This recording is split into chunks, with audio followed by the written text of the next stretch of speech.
एक गांव था नातनपुर। उस गांव से शहर तक जो रास्ता जाता था वो एक जंगल से होकर गुजरता था। लेकिन कोई भी उस जंगल से नहीं जाता था, क्योंकि जो भी उस जंगल से गुजरता वो या तो मरा हुआ मिलता या वो पागल हो जाता था। अनुष्का अपनी ग्रेजुएशन पूरी करने के बाद अपने दादा दादी से मिलने गांव जाने का प्रोग्राम बनाती है। वो अपनी माँ से कहती है, माँ, मैं छुट्टियों में गांव जाने का सोच रही हूँ। अनुष्का, तुम गांव जाकर क्या करोगी? माँ, मुझे दादा और दादी से मिलना है और काफी समय से मैं गांव भी नहीं गई हूँ। ठीक है, तुम चली जाना, लेकिन दादा दादी को परेशान मत करना और उनका ख्याल रखना। अनुष्का अपनी दादी को फोन पर बताती है कि वो उनसे मिलने गांव आ रही है, तो उसकी दादी खुश हो जाती हैं। लेकिन उसकी दादी कहती हैं, बेटी, तुम जंगल के रास्ते से गांव नहीं आना। तो अनुष्का कहती है, दादी, ऐसा क्यों कह रही हैं आप? क्या वहां कोई खतरा है? हाँ, जंगल में जंगली जानवरों का खतरा है, इसलिए तुम रतनपुर गांव के रास्ते से ही आना। अनुष्का उनकी बात मान लेती है, लेकिन उसके मन में ख्याल आता है कि जंगल में तो जानवर थे ही नहीं, तो अब कहाँ से आ गए। वो अपने दोस्तों को बताती है कि वो अपनी दादी से मिलने गांव जा रही है, तो उसके दोस्त भी साथ चलने का कहते हैं। राज कहता है, मुझे गांव देखने का बहुत शौक है। और जब यही बात सिमरन भी कहती है तो अनुष्का राजी हो जाती है। वो लोग गांव जाने की तैयारी करने लगते हैं। अजय, अनुष्का और सिमरन तीनों एक दिन गांव के लिए निकलते हैं। तो रास्ते में अनुष्का अपने दोस्तों को बताती है कि तुम लोगों को पता है कि मेरे गांव से पहले एक जंगल आता है जहां बहुत पुराने दरख्त लगे हुए हैं, लेकिन हम अब उस रास्ते से नहीं जा सकते। सिमरन पूछती है, अनुष्का, हम वहां से क्यों नहीं जा सकते? तो अनुष्का बताती है, दादी ने बताया है कि अब उस जंगल में जंगली जानवर आ गए हैं, तो अब हमें रतनपुर के रास्ते से जाना होगा। ये बात सुन के राज कहता है, अरे वाह, जंगल में जानवर हैं। अब तो और मजा आएगा फोटोग्राफी का। अजय, हम लोग जंगल के रास्ते से नहीं जा सकते, क्योंकि जंगली जानवर हमें नुकसान पहुंचा सकते हैं। तुम फिक्र न करो, मेरे पास पिस्टल है, ये हमारी हिफाजत करेगी।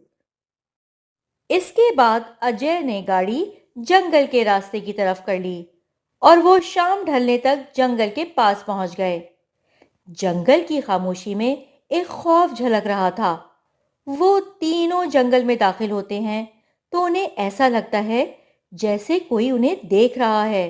वो जैसे ही जंगल के दरमियान में पहुंचते हैं तो उनकी गाड़ी खराब हो जाती है।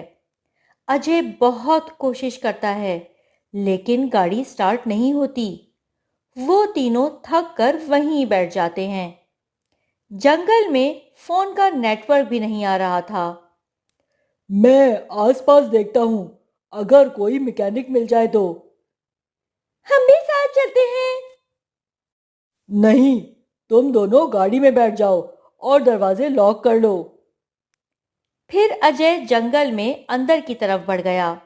जब थोड़ी देर बाद अजय की चीख सुनाई देती है तो सिमरन और अनुष्का गाड़ी से निकलकर उस तरफ भागती हैं जहां अजय गया था।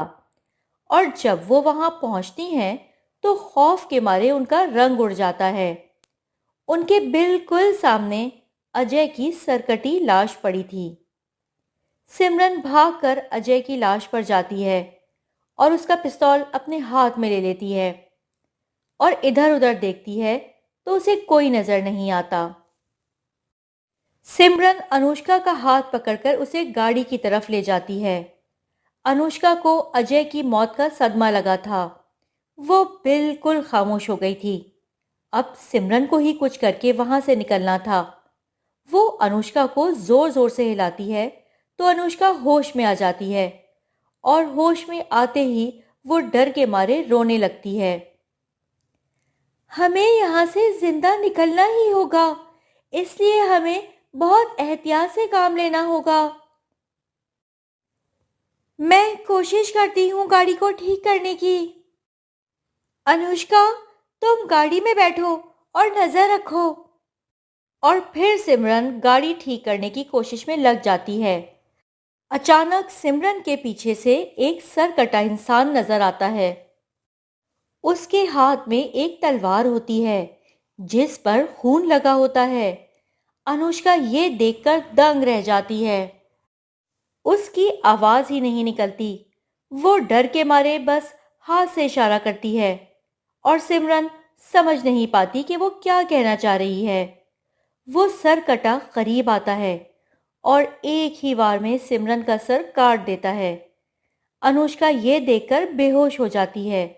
जब अनुष्का को होश आता है तो वो अपनी दादी के घर में होती है, लेकिन उसका दिमागी तवाजुन खराब हो जाता है। वो बार बार चीखती है, सरकट आ रहा है, सरकट आ रहा है। आज भी उस जंगल से कोई नहीं गुजरता। सब लोग उसको मौत का जंगल कहते हैं।